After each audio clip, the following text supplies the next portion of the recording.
今日想同大家討論一下露營地變垃圾缸嘅話題。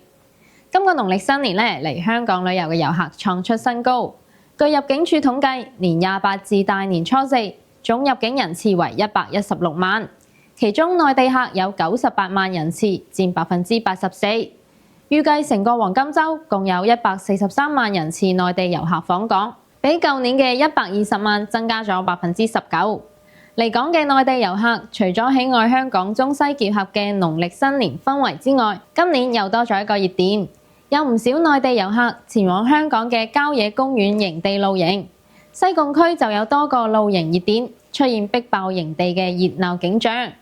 嚟港嘅遊客多咗，當然係好事，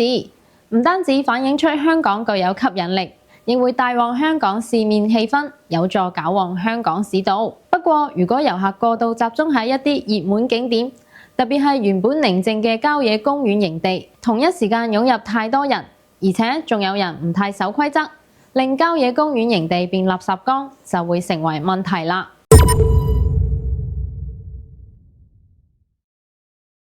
今年春節假期，有環保組織針對郊野公園營地遊客太多提出關注。綠色和平春節期間喺社交媒體發文，關注西貢郊野公園露營遊人過多，帶來環境問題，提醒關注。據綠色和平團隊統計，位於西貢郊野公園範圍嘅鹹田灣及西灣營地，年初二當晚分別錄得450個與135個帳篷。綠色和平指出，雖然營地喺日間有職員向遊客作宣傳及呼籲，但入夜後則發現有人非法生火、隨地拋棄垃圾等違反郊野公園條例嘅行為。此外，龐大人流產生嘅巨量垃圾，亦對郊野環境構成極大壓力。綠色和平團隊發現，政府因應假期露營人數大幅度增加，新增設嘅垃圾桶都已爆滿，營地更垃圾遍地。綠色和平指出，單靠清潔工事後清理，無助改變遊客過多對環境造成嘅破壞，認為政府應全面檢討如何應對郊野過度旅遊嘅問題。